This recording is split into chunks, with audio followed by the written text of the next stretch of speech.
আসসালামু আলাইকুম, কেমন আছেন সবাই? আজকে চলে আসলাম নতুন একদম ইউনিক একটা রেসিপি নিয়ে।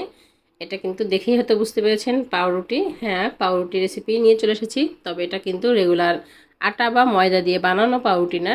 এটা হচ্ছে নর্মাল যে আমরা ভাত খাই চাল, সেই কাঁচা চাল দিয়ে পাউরুটিটা বানিয়েছি। তো বানানোর জন্য প্রথমে এই যে আমি নিয়ে নিয়েছি চাউল।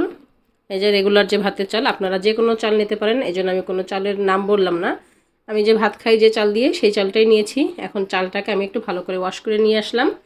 এখন এটাকে ভিজিয়ে রাখবো। তা আমি এরকম একটা কাপের 1 কাপ চাল দিয়েছি, আর 2 কাপ পানি দিয়ে এটাকে ভিজিয়ে রাখবো সারা রাতের জন্য। 7-8 ঘন্টা ভিজিয়ে রাখলেও হবে। তো 7-8 ঘন্টা পরে আমি চলে এসেছি, চালটা কিন্তু ফুলে ডাবল হয়ে গিয়েছে, আর অনেকটা নরমও হয়ে গিয়েছে। এখন আমি যে পানিটা আছে, এই পানিটাকে একটু ছেঁকে নিব, পানিটা ফেলে দিব আর কি। পানিটা ফেলে চালটা একদম শুকিয়ে ফেলবো না, জাস্ট পানিটা ঝরিয়ে নিব। পানিটা ফেলে দিয়ে যে চালটা এখনও ভিজা ভিজা আছে, এখন আমি এটাকে ব্লেন্ডার জাগে দিয়ে দিব ব্লেন্ড করার জন্য। আমি একটা ব্লেন্ডার জাগে এটাকে দিয়ে দিচ্ছি। আর আপনাদের বলবো, আপনারাও কিন্তু চাল দিয়ে এরকম বানিয়ে খেতে পারেন পাউরুটি। এটা কিন্তু খুবই মজাদার হয় আর খুবই সুন্দর হয়। তো এখানে দিয়ে দিলাম আমি চিনি। আমি 1 কাপ চালের জন্য এখানে চিনি দিয়ে দিয়েছি আমি এখানে 3 চামচের মতো, টেবিল চামচের। আর লবণ দিয়ে দিলাম হাফ চামচের মতো। আর এখানে সয়াবিন তেল দিয়ে দিচ্ছি আমি 4 টেবিল চামচ, সরি 3 টেবিল চামচ। এখন আমি এগুলোকে খুব ভালো করে ব্লেন্ড করে নেব। ব্লেন্ড কিন্তু একবারেই করবেন না, যেহেতু ব্লেন্ডারে জাগে একবারে দিলে কিন্তু এটা গরম হয়ে যায়, আর তাছাড়া ভালো মতোও হয় না। আমি এখানে আধা কাপের মতো পানিও দিয়ে দিয়েছিলাম, যাতে সুন্দর মতো ব্লেন্ড হয় আর একটা স্মুথ ব্যাটার তৈরি হয়। তো কয়েক সেকেন্ড করে করে আমি থেমে থেমে বারবার করে করে একদম সুন্দর একটা ডোয়ের মতো করে নেব, মিহি দানার মতো। একবার করে একটু খুলে নিয়ে নেড়ে দিচ্ছি, কারণ এটা বারবার এরকম খুলে নেড়ে দিতে হবে, না তো কিন্তু চারপাশে যে চালটা থাকে সেটা ভালো হবে না।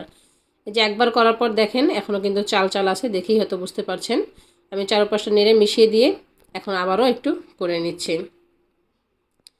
তো এইভাবেই বারবার একটু একটু করে করে করতে করতেই দেখবেন চালটা একদম ঘন হয়ে আসবে, ব্যাটারের মতো একদম কেকের যে ব্যাটার বানায় সেরকমই একটা এসে চলে আসবে। আপনারা যারা আমার ভিডিওটা প্রথম দেখছেন, যারা দেখছেন, তাদের যদি ভালো লাগে প্লিজ লাইক করে ভিডিওটি শেয়ার করে দিবেন। আর যারা চ্যানেলে নতুন প্লিজ সাবস্ক্রাইব করে পাশে থাকার অনুরোধ থাকলো। আমি কিন্তু মাঝখানে আরও একবার খুলে দিয়েছি, এটা একটু সময় নিয়ে করতে হবে, কয়েক সেকেন্ড করে করে। আমি কয়েকবার করার পরই এটা কিন্তু বেশ অনেকটাই ঘন হয়ে এসেছে। এই যে দেখেই হয়তো বুঝতে পেরেছেন, আর একদম মিহি হয়ে গেছে, আর দেখেন কীরকম ঘনত্ব হয়ে এসেছে। আর এটা কিন্তু করতে করতে আমার ব্লেন্ডার জারটাও কিন্তু অনেকটাই গরম হয়ে গিয়েছে। আর আমি একটু আপনাদের হাত দিয়ে দেখিয়ে দেই, দেখেন কতটা স্মুথ হয়েছে। তো এই পর্যায়ে আমি এটাকে এখন 10 মিনিট রেস্টে রেখে দিব, যাতে ব্লেন্ডার জারটা একটু ঠান্ডা হয়। আর এটা অনেক গরম হয়ে গেছে, এটাকে একটু হালকা ঠান্ডা করে নেব। 10 মিনিট পরে চলে আসলাম, এখন একটু ব্লেন্ডারটাও একটু ঠান্ডা হয়েছে, আর এই ঘনত্বটা কিন্তু দেখেন আরেকটু বেড়ে গিয়েছে।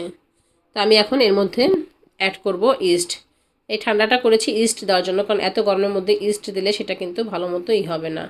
তো এখন এটা একটু ঠান্ডা হয়ে গিয়েছে, এখন আমি এর মধ্যে দিয়ে দেবো ইস্ট। তো আমার এরকম 1 মগের নিয়েছি 1 কাপের মতো, তার জন্য আমি এখানে 1 চামচ নিয়েছি। ছোট কাপের নিলে কিন্তু 2 কাপের জন্য 1 চামচ।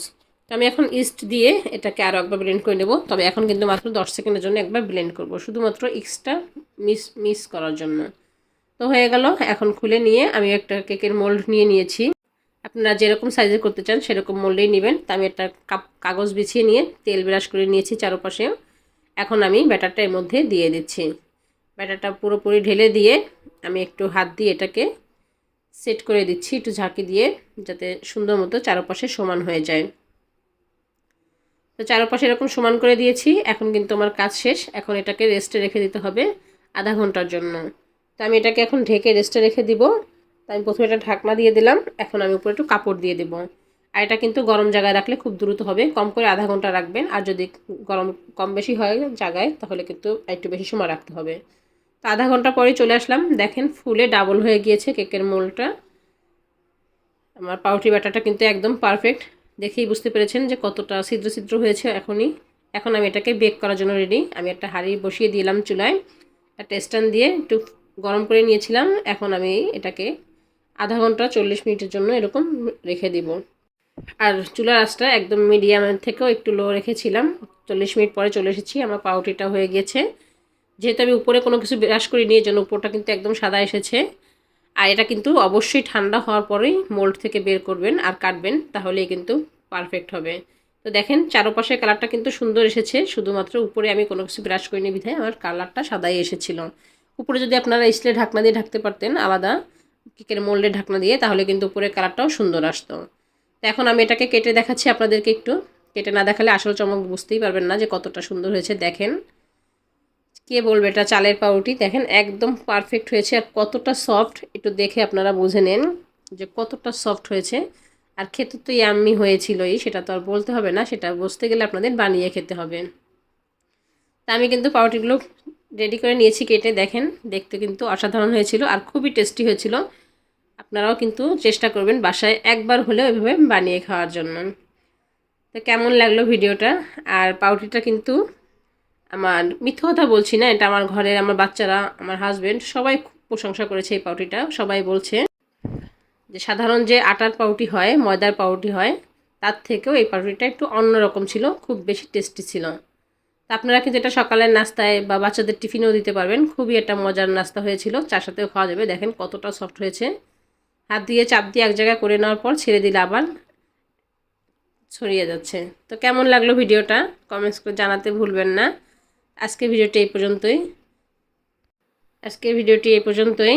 ভালো লাগলে লাইক, কমেন্ট, শেয়ার ও সাবস্ক্রাইব করবেন। দেখা হবে পরবর্তীতে নতুন রেসিপির সাথে। তত সময় সবাই ভালো থাকবেন, সুস্থ থাকবেন। আসসালামু আলাইকুম।